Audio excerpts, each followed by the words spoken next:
Hello,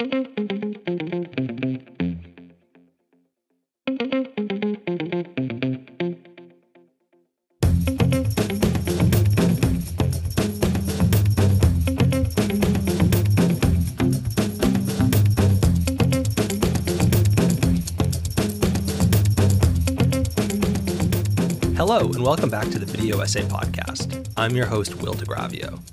On today's show, I have the pleasure of chatting with Christopher Jason Bell, the director and editor of Miss Me Yet, an epic 10-part found footage series on the presidency of George W. Bush. This series begins in the year 2000 and goes all the way through the Bush presidency and ends with the dangerous rehabilitation of Bush's image in more recent years. In fact, not only did I have a chance to speak with Christopher Jason Bell here on the podcast, but I also wrote an essay on Miss Me Yet that was published in the most recent issue of Millennium Film Journal, which I would encourage you to order online. The 79th issue of Millennium Film Journal titled Representation. And if you are in the New York area, there is going to be a screening on April 23rd, that's Tuesday evening, of some of the films that are covered in the most recent issue of Millennium Film Journal. Miss Me Yet is not part of that program, but I would encourage you to attend nonetheless. This is a really fascinating conversation with Christopher, and I really enjoyed getting to hear the backstory about how this work came together.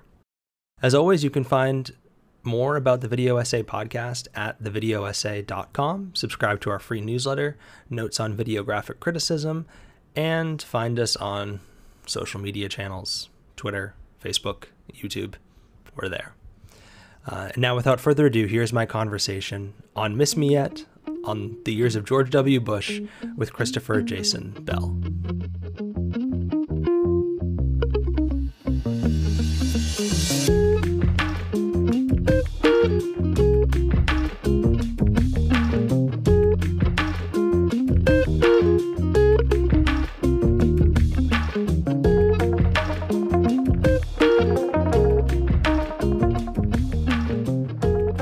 Pleased to be joined by Chris Bell, who is the director of the epic 10-part found footage series Miss Me Yet, which is a portrait that begins with the election of George W. Bush in 2000 and runs it up to not only the election of Barack Obama, but in the final episode kind of looks at the rehabilitation of Bush's image in recent years. So Chris, so grateful to have a chance to talk with you. Yeah, thank you a lot for having me. And I'm excited to get into it with you. Perfect. And so just very basic question out of the way. Could you just give us kind of the Cliff Notes version of your bio and kind of what got you interested in George W. Bush? Because as we'll get into, you must have spent a lot of time with him in putting this together. So I'm curious kind of where does that fascination kind of begin and what's your arc up until that point? Right. So I was a freshman in high school when 9/11 happened. I was also did not really listen to music until junior high. So I was in the pipeline of pop punk. It was this mix of 9/11, which was really crazy, being in my teen years, and then also getting into punk, which was very anti-Bush, which, just kind of shaped everything going forward for my life. And then I was very interested in sketch comedy, which led me to want to learn filmmaking more, and made some projects in college and got out of school and realized that I needed to figure out a way to just kind of do the same thing as I was doing in college, like making movies with friends or making new friends, and then you make movies together. And that took a while to kind of figure out how to do. And thankfully technology caught up a little bit. There was the mumblecore movement and it's various iterations. So it was becoming more acceptable and things like that. But the thing is, it still cost money, it's still, and time, a lot of time, of other people and scheduling and stuff like that. So, it was always in my head that I need to do little projects, like not even short films, but like B-sides. And how do I do something? How do I work on my craft? How do I like express myself with my art? And like, for better or worse, it's film, video related art.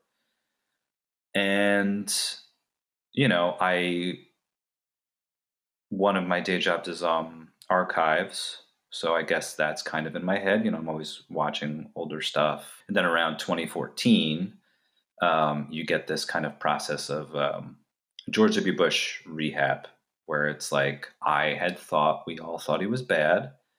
And then all of a sudden, circles that, at least at the time, like liberal circles, were kind of saying, no, no, he's okay.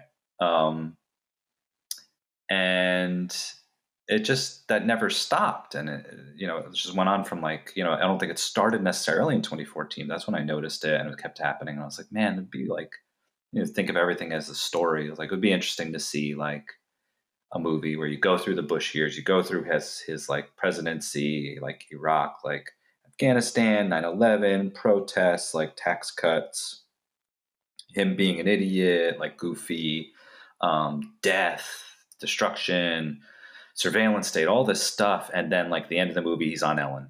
I was just like, it was like a little cheeky, but it's also very enticing because of like very interested in like America and the capitalist system and all the like crazy contradictions that just like prop it up somehow.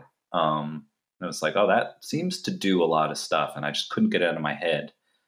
And then even the idea of using archival video, where it was like at that specific time was like SD slowly going to HD, and then if you kept following him to Ellen, you would get like more pristine images and stuff. And that was really interesting to me. And I was like, okay, well, I can't stop thinking about it. I'm looking for a project that I can work on that I'm like super excited about and that doesn't cost any money. I don't need to like, schedule shoots and stuff like that. And here we are. I started 2014. It's 2023, almost 2024, and 10 years later, here we are.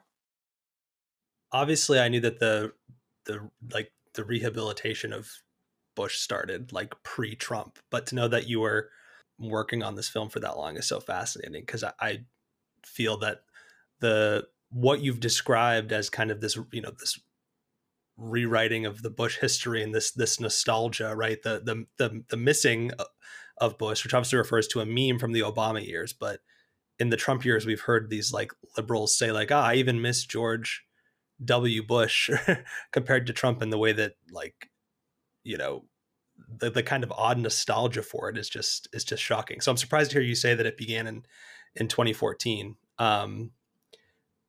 But I don't want to get too lost in the weeds on Trump, but I do want to circle back to it. But, just to get into the kind of how you were conceiving of this, the episodic nature of it, right? Like where it's, functions as like a TV miniseries.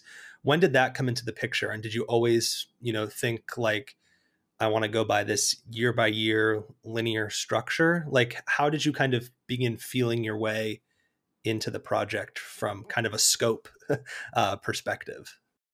It's funny because a lot of those kinds of things, like the final form it took, all the elements which you might want to ask about, like came very late in the game, which includes it being like more of an episodic thing, which is funny because like, again, it's the final form and it's like, oh, this is it. I could see it no other way. But it started out like as a film, and it was a Herculean task of, the cut was like so long, and it was going year by year, doing this. And the first feedback sessions, I had a friend, Zach Fleming, another filmmaker, was like, it's kind of a lot. Like, like, what do you think about a series? And, I was just like, get out of here. Like, I was like annoyed, but kind of calmed down, and you're like, think about it. And you're just like, okay, this is well into streaming. It's well into the idea of like binge watching. So it's like, who am I kidding?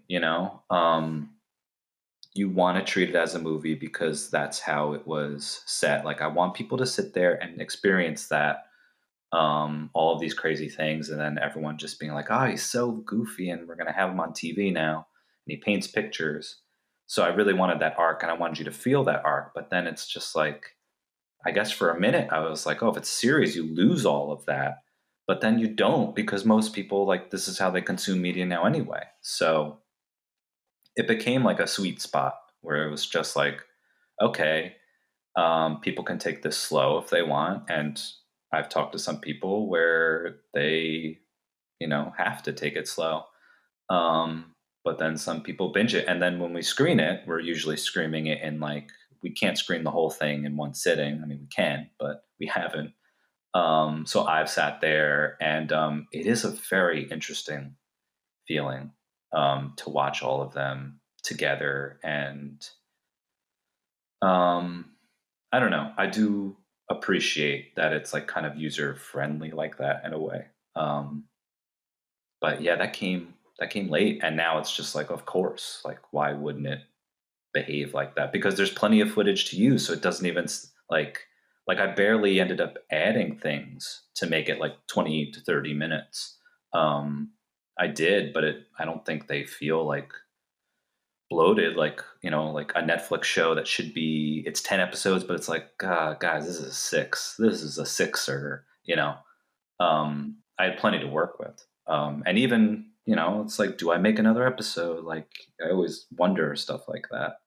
Working your way through the footage, because one of the many things that I appreciated is, right, so we're going year by year, and there's sort of moments that, because I'm lived through this period of history, right? I'm like, okay, there's the Brooks Brothers riot footage, and then there's obviously 9/11, but then there's Kanye West saying George Bush doesn't care about black people, and then we kind of have these kind of footage moments that we know because they kind of circulate throughout. But then you're doing a lot of digging, like in the archive of the Associated Press, for example, and finding these kind of in between moments that I assume like live in the lowest corners of YouTube or an internet archive or wherever. So talk about kind of the gathering and the sorting of footage, and kind of what I feel is like an interplay between that kind of degree of familiarity, like the moments we expect, but then the added context, that you bring.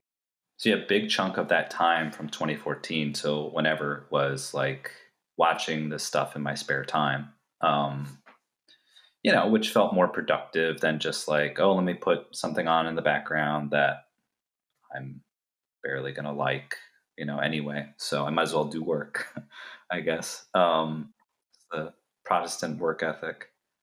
Um, this is like literally watched everything I could find from a year. So it was like a lot of garbage of him getting off a plane, him getting like onto Air Force One, him getting off, and it's literally just that. So you got to go through a lot of that. But I felt like I needed to watch all of it. It's like I did set parameters where, um, and to be honest, like some of it's for ease sake, and some of it is also just like it makes sense for the narrative I'm trying to tell. But it's just like you couldn't easily set it before the presidency, but because I did, and it's just like, let me do it here. That's like, I have a personal connection to that, even um, because of my age. So that kind of cuts out a lot of stuff, but you still have like a year where it's like the year 2000 and the year 2001 pre 9/11. There's like actually not a lot of video. And I was actually like, part of when you're building this thing, you're writing the story as well. And what's kind of interesting is that he was like trying to do China stuff, which is obviously a bigger thing now. But um, it was also like they were kind of just getting started shooting all the time too, in a way, because it just like it wasn't a lot of stuff. It wasn't like meaty stuff. It wasn't like interesting, even like in an objective way. What I mean by that is, maybe we'll get into it, but like there are some times when I'm like watching footage and it's like I found a way to put it in the series because it was a cool shot. And by cool shot, all I mean is it zooms, like it zooms, it pans. Um, and there's more to it, but like in a funny way, it's just like you're begging for like a camera movement or something. Um, so yeah, there's a lot of like watching garbage and just watching like footage that like, is it interesting that he was trying to do China and then 9/11 happened? And it's like, yeah, but wasn't, it wasn't something that was like in the footage enough where then I didn't have to put too many informational title cards and stuff because I didn't want to do that. I wanted that to be like a contextual, stylistic thing as well. And then for familiar things, I think a lot of familiar things are mostly in the series, but I did try to do them in a different way. Like I think you see 9/11. Well, 9/11 is first when he's reading to the children in the classroom. I didn't know there was video of that, but there is. So I like let you guys watch it. It's like let's watch and sit and we'll be with him in that moment. And it's like very eerie, very like foreboding. And then I found footage of like random camera people went out on 9/11. They took footage in stores, people watching. I was like, this is like a pretty interesting way to view it. Um, Now Watch This Drive is very famous, but did we ever watch his golfing like after that moment? No. So like, let's do it. Um, and it's kind of funny, but it's kind of interesting to like, it's like a familiar song, but you have to sit with it in a different way, and like what does that do to your brain and your assessment of what's going on? It's kind of like the I'm super a super I am still into slow cinema, but it was like I kind of came up on that in a way. And the design of like holding on a shot and it's just like holding on for too long, the distancing effect, you get upset, you do this. But I was always fascinated where it's just like whatever you're watching is like doing this thing and it's making your mind go to certain places, and it's sort of employing that technique in a way where it's like something very familiar, it's just a little longer. And what happens to the viewer with that?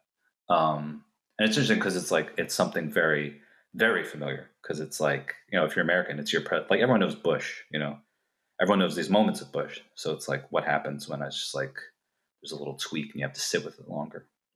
It's so funny you mentioned the watch this drive, because I literally had that in my notes where I was like, oh, I have not seen this full montage before.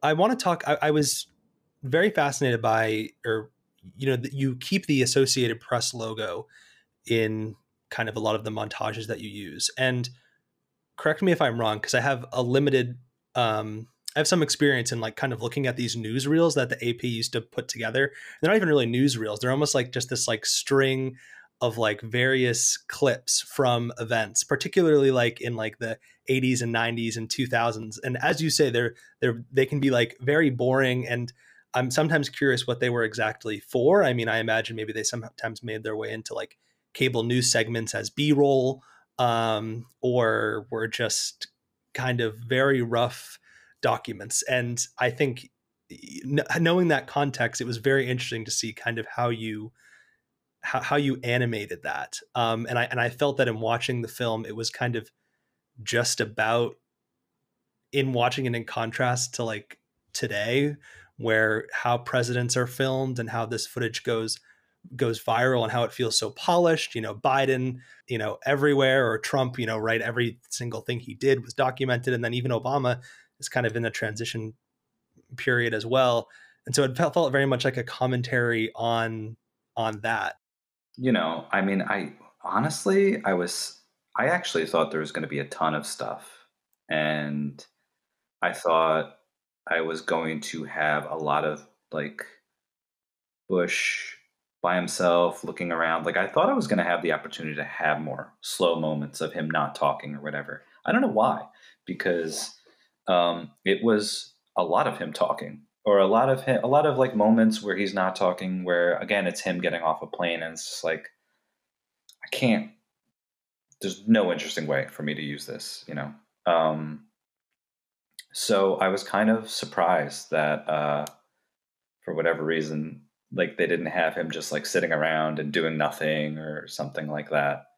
Um, but yeah, it is interesting. Like I tried to throw in as many like little amusing things I could find. The one thing that comes to mind is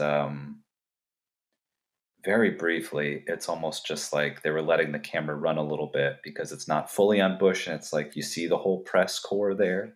But he's talking about how he's talking about like the presidential rug, and he's just like, oh yeah, every president gets to design his own rug, and you know, not really like necessarily a funny thing, but just like the kind of rapid like punch of just like a sort of a non sequitur. It's like amusing.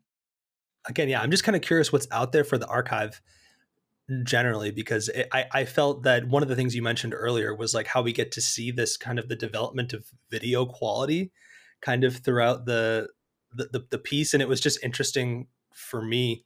I experienced that kind of change in texture as well while watching it. Especially um, well, in thinking about kind of which images like kind of persist and which ones change kind of in our current moment. And one of the things I was thinking about was like the relationship between like George Bush and meme culture generally. And like, for example, like Miss Me Yet, like refers to this billboard that went up in like 2010, I think. Was it in Ohio, I think, or somewhere in the Midwest of Bush kind of, he's crouching and waving. And that's kind of become a meme. Like the you begin your series but with him like flipping off the camera when he's governor of Texas. And that's like become a meme. And so it was very interesting to kind of see some of these images again in their original context. And yeah, I think just like I was really feeling this kind of passage of time and kind of how old some of the images felt to me, which again was surprising because they're really not.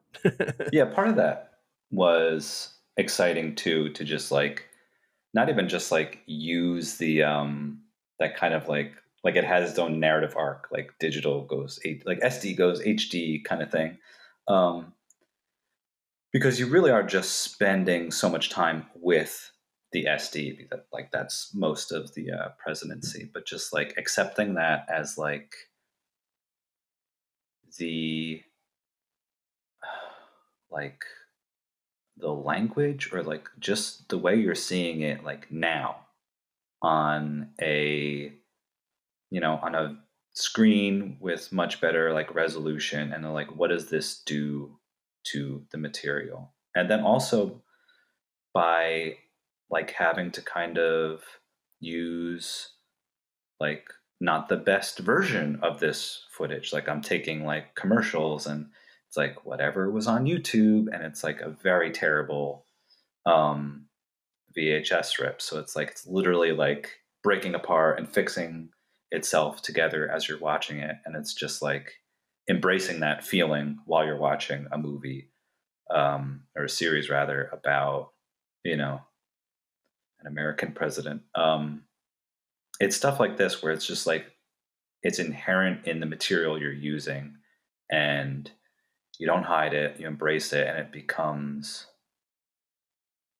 an element of like the thing you're making. Very interesting to me.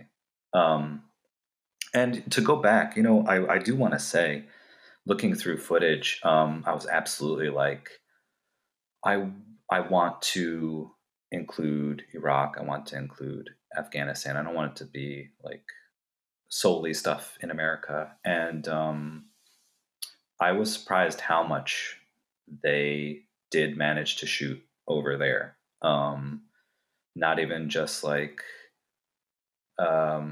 shots of destruction or whatever, but like interviews and asking people what happened, what they thought, interviews with people like there were interviews that I couldn't necessarily use, but they always did like reactions. So it's just like Baghdad, like after like Bush said this, or Baghdad even after like a certain election.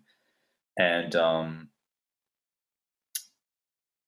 mean, I was a kid, but I think the going theory is that like we didn't really see stuff like that on the news.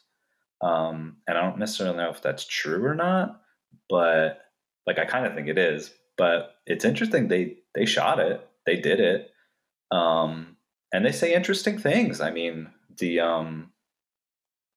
after in the 2008 election, like when Obama wins, like there's some people who are like, I think this will be really good. I think the country, like Iraq will be better with him. And then there's some people who are just like, no, it's like not going to change. It's going to be like the same. Um, an interesting variety of like opinions and people they get. And, you know, that was very fascinating to me. And I'm glad to have seen it. I'm glad to like have really included it. And I wanted to make that like a point that it was definitely a discovery for me. Looking through the archives and seeing all that stuff is really exciting. They say that like Obama was like the first social media president is like kind of his thing. So right, like with Bush, you kind of have, which would kind of make him the last president, like in kind of the pre-social media days. And of course, these boundaries are kind of porous, but right, like if footage wasn't shown on like via the mainstream news, which I'm younger than you, I think, but I don't know how it would have been disseminated like in the same way that obviously, um, you know, we if the war were the wars were taking place now. I mean, we see the way that with the ongoing genocide in Gaza and the war in Ukraine, right? Like all of these things we see every day on social media and stuff. So it was exciting for me as well to kind of re-encounter some of that footage through your film. And it's just, where exactly were you sourcing it? Like, was it on YouTube? Like, was that a primary source for you, or for the AP website? Like, where physically were you pulling and finding it? Yeah, AP, YouTube, some stuff from C-SPAN, and that might be it. I mean, YouTube does a lot of the work since it could be anything. Yeah, those three, I believe. And it's so interesting. Like, even I feel that, like, obviously I wasn't alive when, like, or maybe, when in watching, like, maybe when Nixon was president, or LBJ, or Ford, but like some of that footage looks better to me than some of like the Bush footage from a quality standpoint, or something like that. But I almost feel like what you were describing, kind of this SD quality to the Bush image. At watching your film, I felt like maybe that is part of the reason why it's so easy to forget, like how unwatchable it is. But maybe that's a tale like as old as time. Like when I watch footage from like January 6th, for example, like I get how MSNBC can play that every night, for example. Like I get how it can recirculate, and it can kind of live on. And I just wonder if that kind of the SD and the video image allows us, the larger us, to kind of create distance from it. I mean, was that something I wonder if you have any thoughts on kind of how the moving image itself, like why does the society why do we have that distance from it in your view? Wow, that's a big question, because if you're talking about older presidents, you're mainly talking about like you probably saw footage of them. Very likely, it was shot on film.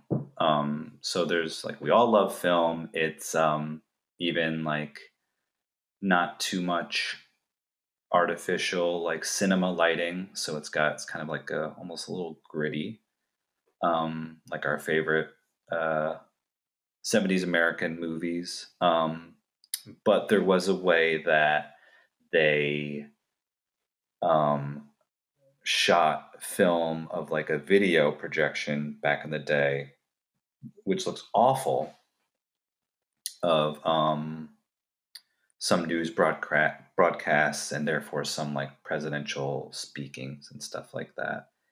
And I think because we have this like the film stuff is more respectful, pristine. We hold it on a higher plateau. And now you're talking about digital and the kind of growing pains of digital. We would shoot home videos on VHS, on mini DV, and it had, I think for a while that was what was real to us. Like the other thing, it was like a different class of things. And then the digital was on the ground. Here's my very boring um, school play that my mom shot, and the camera is it's zooming into me, and then it zooms out for the whole class, and it zooms back into me, and it's literally the whole play. Not even play. Let's say it's like a choir. We do holiday songs. Who wants to ever watch this? And I think when we see SD, there's still some part of that, still some part of Remove where it's like lower and yet more personal, but like disgusting because the image is like muddier and cruddier. And then we have a thing with cinema where it's like we're doing found footage. So not Blair Witch, because Blair Witch was shot on film, which is very interesting to go back and watch that today. But the next wave of like oh no, what's the name of that movie? Man, I was on a roll, and now I'm stumped with the movie title. Uh, Wait, not paranormal no. Yes, that's Paranormal it. Activity. Paranormal Yeah. Activity. Yeah, Yeah. yeah, Was there yeah. something before that? I don't know. But Paranormal Activity is like whatever. Like, you know what I'm talking about. It's found footage in that way that adheres to what I was saying. Um, so inevitably, like in that like dirty, muddy image, like we see horror, and it kind of uses that thing of like your mom filming you in the choir, where it's just like, why are they holding on this shot? You expect something horrible to happen, and like the grain, the artificial grain, it's not film grain, but it's like rough and ready. It's like, oh, it's so cool. Like there's something inevitably creepy in it, and it's something that something like Skinamarink uses very well. Like that director, like very much understood that, even in an intellectual way, and utilized it. So all this to say, like I do have like a big affinity towards that kind of like SD digital because it has all those things baked into it, and very few people saw it for like saw how to use even that like potential. Even like that there was like a few movies that were made, but didn't necessarily have those artistic intentions. Maybe they just wanted to make a movie. Like I'm thinking of like Pieces of April, or like I think Tadpole was sort of like higher digital. And I haven't seen those movies in very long, but they're not necessarily my type of movies. You think about that movie, crap, I forget the name, but Elliot Page. It's a Canadian movie. Um, it's a very weird movie, and it's shot on that low grade digital. And that's like the kind of movie, in addition to the found footage horror movies that are utilizing that the way that image looks and feels to um, a certain end. I won't even say a different end, but a certain end that are utilizing what they have. And that was a thing I had in mind when using this bush footage. So I do think it has like some weird distancing effect, but you know, it's part of those like reasons that we like grew with it um, as like a its own sort of medium or subgenre of medium. Yeah, absolutely. And I think that's kind of right where your film is operating within kind of that found footage tradition, where if someone like engages one of these clips on its own on YouTube, what you're drawing, you and kind of through your montage and assemblage are drawing all of that all of that out of it to, to great effect. Um, I also want to talk about the other images that you're using, sounds and images that you're using in the film. You intercut like the Bush footage with commercials, with we see Kelly Clarkson win American Idol for the first time, right? We see the Red Sox win the World Series, and other kind of pop culture, sports, historical moments from the period. Sometimes you there's one point where there's like a ad about like how easy it is to get a mortgage, and then you cut to Bush saying like, I never want to leave my successors with a problem, or something like that, right? So you use it in a bunch of different ways. But could you just describe for us generally what your thought process was, and bringing in non-Bush footage, as it were, throughout the series?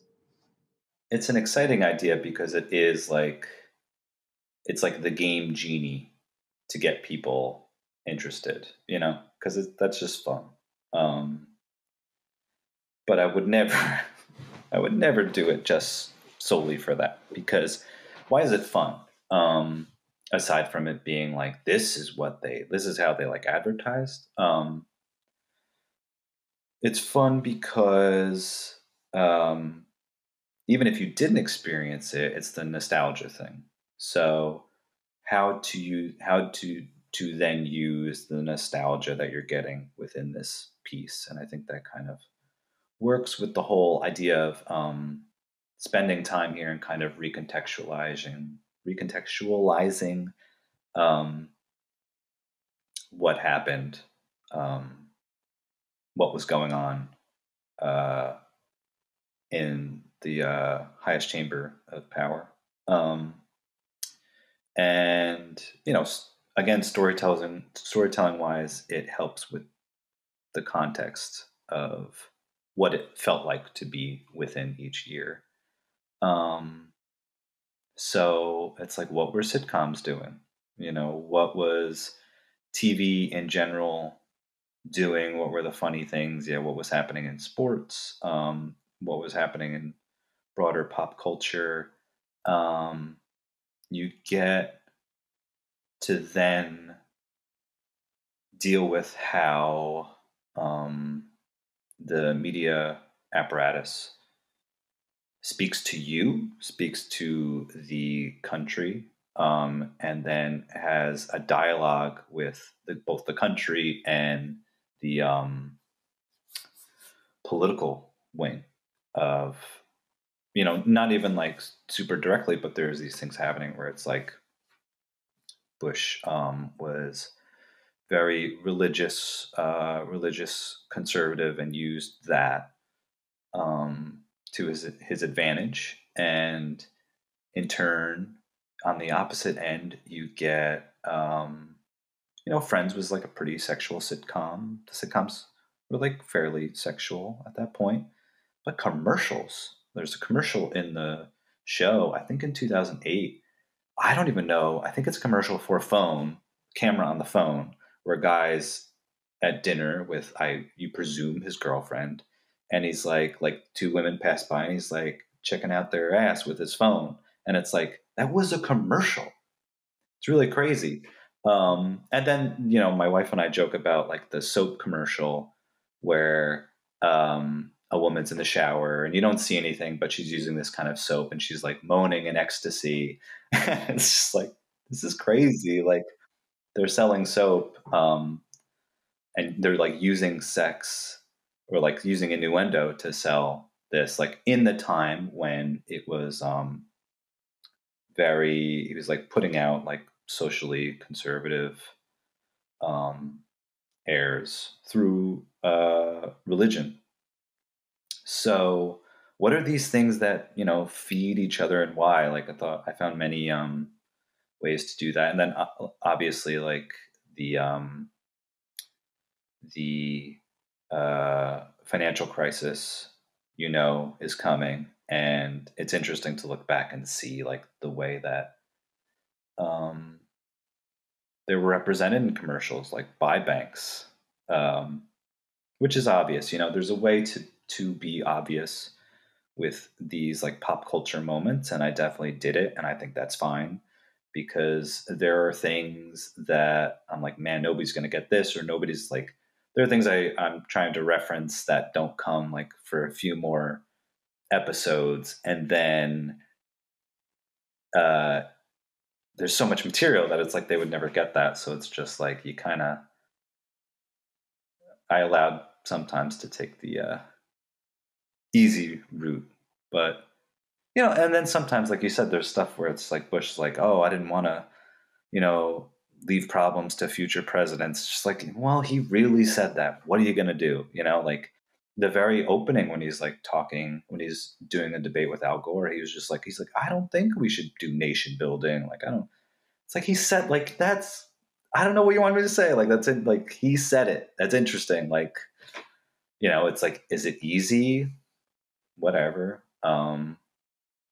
But he said it. But like using the pop culture angle had a lot of very like practical uses that made it like much easier to digest things, but it also opened up a lot of like avenues and layers that would not be there if not for that element. I think your film deals with nostalgia in really interesting and important ways. I was thinking about, I don't know if you saw this documentary that came out 2-3 years ago. I'm not sure. It's called like The Booksellers. And in a lot of ways, it was kind of a standard documentary about the history of book selling, like primarily in New York. But it kind of made the case in thinking about like the nostalgia that people have for like Barnes and Noble, for example. Same thing could even be true for like Blockbuster, right? Like the nostalgia we have for these chains. And it's like, oh, well, Amazon or Netflix or so and so, oh, they killed them. How sad that is. But then we forget like the history of those corporations like doing the same thing to like, right, like independent booksellers, right? It's the, what is it, You Got Mail, like You Got Mail kind of thing, right? um and yours was in kind of putting all these cultural things together, and was really having me, it's a reminder that we do kind of the same thing for presidents, um, or for leaders. And I feel that I felt like this great frustration personally lately, that it's almost like if Trump is bad, then everything before him is kind of good. And like we can only have one bad person. Like one, I'm going to go off tangent here, but I remember maybe a year ago or so, Robert Reich, who I would have, was like a progressive kind of force, wrote this like horrible Substack newsletter where he said that he thought Liz Cheney should be like the president. And I was like, are you kidding? Like we've lost our minds that collectively. And so I want to know, kind of circling back to what I mentioned at the beginning of this, kind of this nostalgia and the memory of Bush now, while Trump is this like ascendant force and figure. How did the Trump years, and I include right as we're recording this right now as the Trump years, how does that shape your editing and your thinking about the project and kind of the media ecosystem that it's going to, from when it began in 2014, when you started thinking about that? And I apologize in advance. I know that was another long-winded question, but I hope it's direct enough. Yeah, I mean, how did it affect my editing? That's kind of hard to say because I think if you look at the media during his like before, during, and still after, um yeah, things were a lot faster. Things were a lot quicker, and like I think the film is slower than that. There's still like rapid moments of the pop culture and stuff, like with the editing, but I tried to like did try to like make it more along the lines of like how I would normally make a film and the way I would like a film to be, which is hard to answer the question because it's like, is it in response to how he was treated in the media and how he used media? It's like, not really. It's just kind of how I saw things, and how I continue to see things and how I like make art and stuff. So, I mean, I don't know if it affected the editing. Maybe it affected the creation because it was like I did want to make this thing that was just like, yeah, it wasn't just one bad one and president. But part of it too was just you do run the risk of being uh like the president is a very powerful position. Um but you don't want to leave everything else out because then it's just like I'm kind of saying the same thing where it's like there's one bad one. Like I acknowledge obviously that you can do things in that position, but there is a system and it's a very specific system that operates in a specific way and that kind of shapes who's in there. So by centering like a series on Bush and not, for instance, more of his administration, like Rumsfeld, Dick Cheney, stuff like that, you do run the risk of just like, hey, if somebody else was in there, it would have everything would have been like a-okay, and that's like part of the extra like contextual stuff too. Is just like trying to make it like as best as I can, and the pop culture like widening everything so that it's more of a systemic critique as best as I can, because the thesis is still like you're coming in and it's Bush, and you're never going to get away from that. But I think that was in response to Trump as well, where it's just like I had many, many problems with. I mean, I was going to say Obama, but like literally every president I've had many, many, many problems with. So yeah, I think it was like placing all of the ills of society on one president is an issue to me. So there was some form of I don't have a word for it. I don't want to say like educational aspect because I don't want to like talk about it in that way, and I don't want to talk about myself in that way. Um, but like, is it bad if I just say recontextualization? If I say that, like I've said that like 20, 30 times every time I talk about the series, but you know, um, I thought that was very important of just like, I guess when you talk to some people and you tell them information, um, they have to have the lens to understand it in. So if you don't have a lens to understand why something a president said or did was bad, like a greater understanding, um, it's probably not going to stick. Or you're going to find ways to like shoot away or something. Um, and I'm not sure how much can really be done in a 10-part series about one president, but I did try to um, widen the scope and talk about like the macro things, such as um, uh, the American project itself, or the system of imperialism, or the great big capitalism, and things like that, which I thought were important when we're discussing these types of things. And I think what you're, and this is right, what great works do is I think the way that you've edited and constructed the film, of course, might not have Trump in mind, because clearly this is a work that someone could watch 40, 50, 70, 80, whatever years from now, and it would be a very compelling portrait of this period, Bush, and as we've said, everything else. Many other things that are going on in American life, and also abroad, but also to watch it now, where I go to cover documentary festivals, and for a lot of like the larger ones, or a lot of festivals, like it's hard to find one that doesn't have some type of Trump documentary, or they're everywhere. They're on HBO, they're on Netflix. The Steve Bannon's doing this, Roger Stone's doing that. Trump did this. These are the the new Trump, the whatever. So to have this re-examination of Bush now as we kind of prepare to, for 2024 and stuff, it's a very interesting period in which to view the film. I think.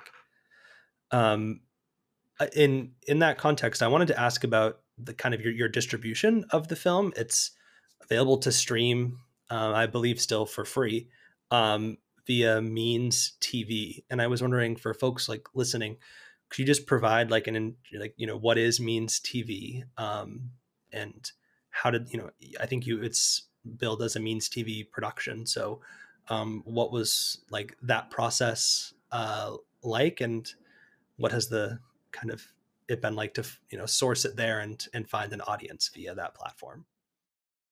So Means TV is a worker-owned streaming service, co-op.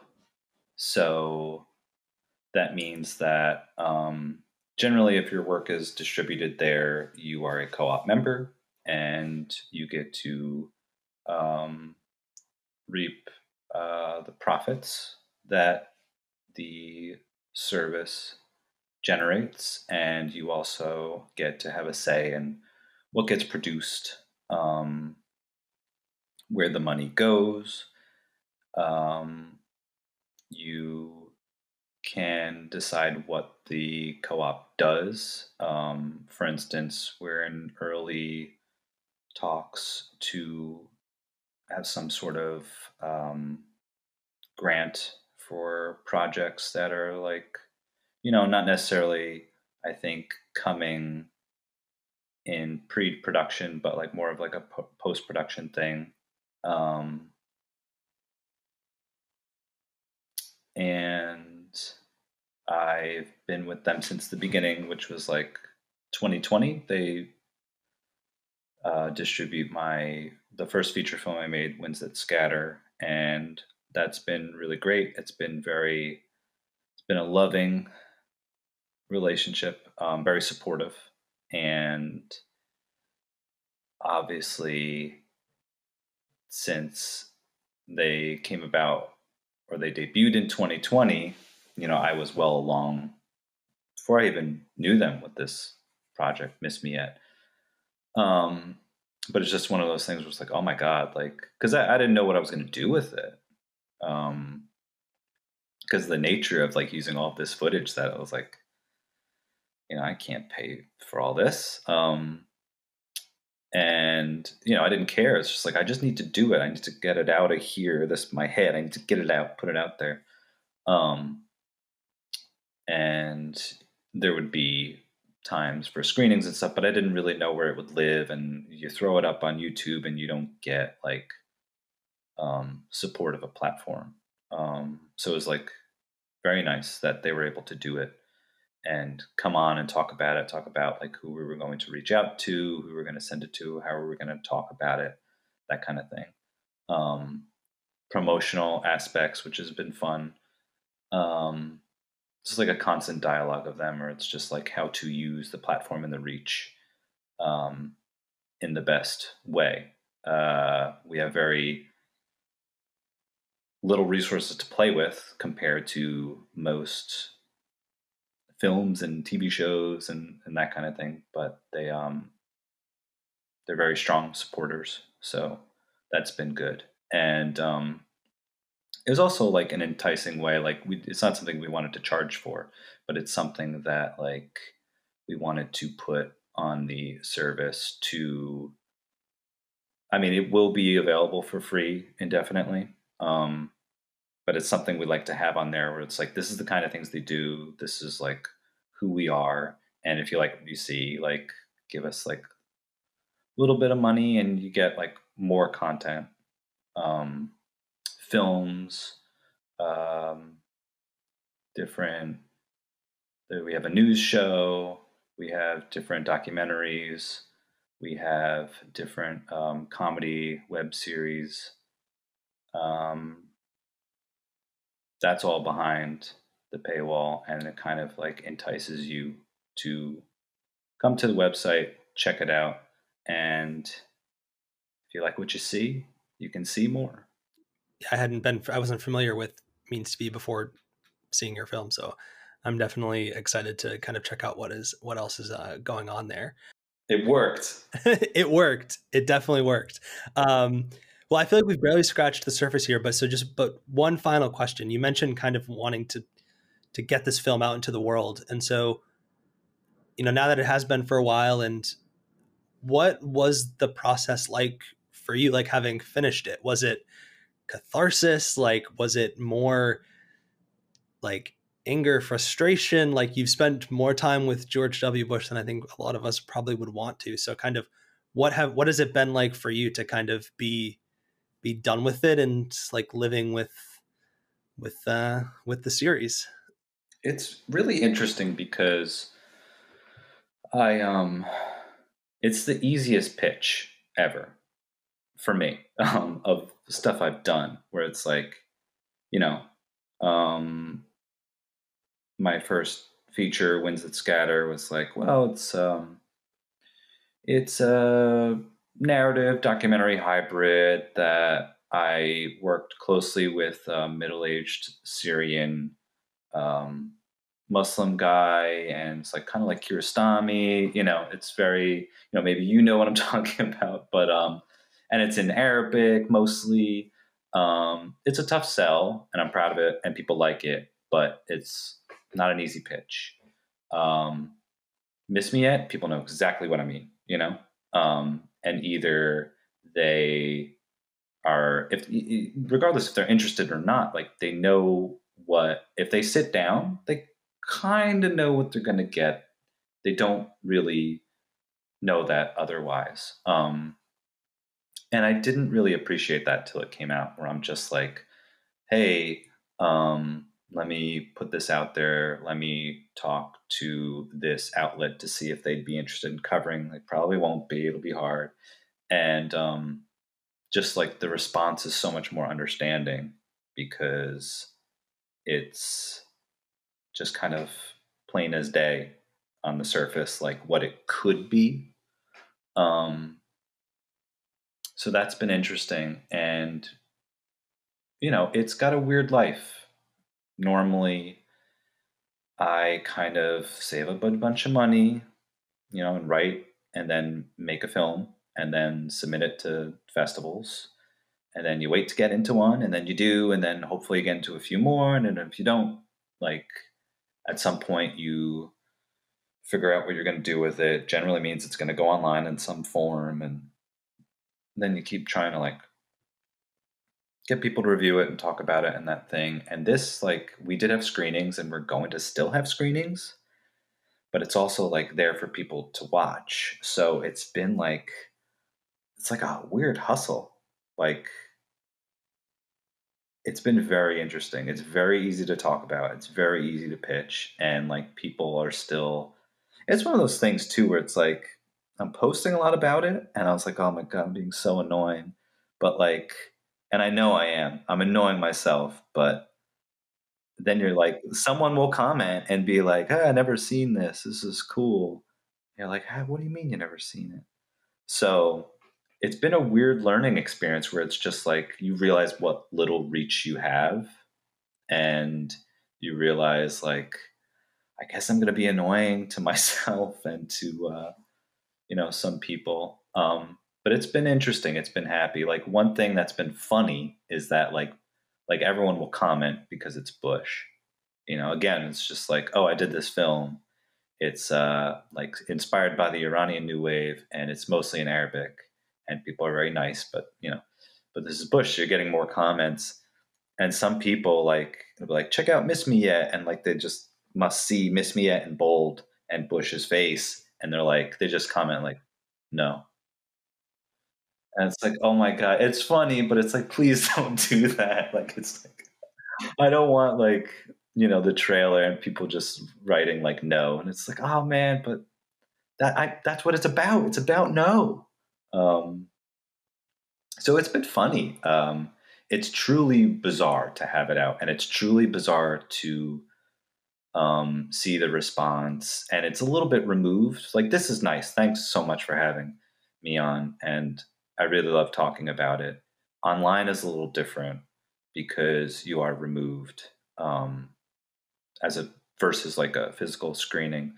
Um, but regardless, it's really interesting to see people's response to it who are younger than me, like the Zoomer generation, because that was like kind of unclear, and people my age will talk to me about that because it's like I'm a millennial and it's like Gen X, like obviously like they'll get it to like what are Zoomers gonna think, you know?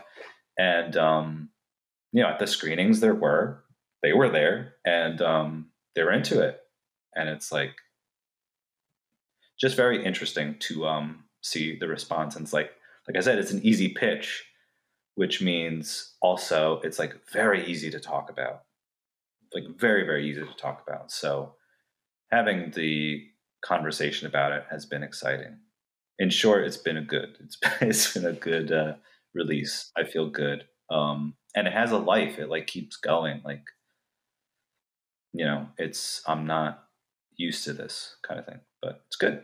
No, that's fantastic to hear. I think it's a film about no is a is a great line. And I really hope it keeps building. So thank you so much for talking about it. I really appreciate your time. Yeah, thanks for having me. I appreciate the time to do it.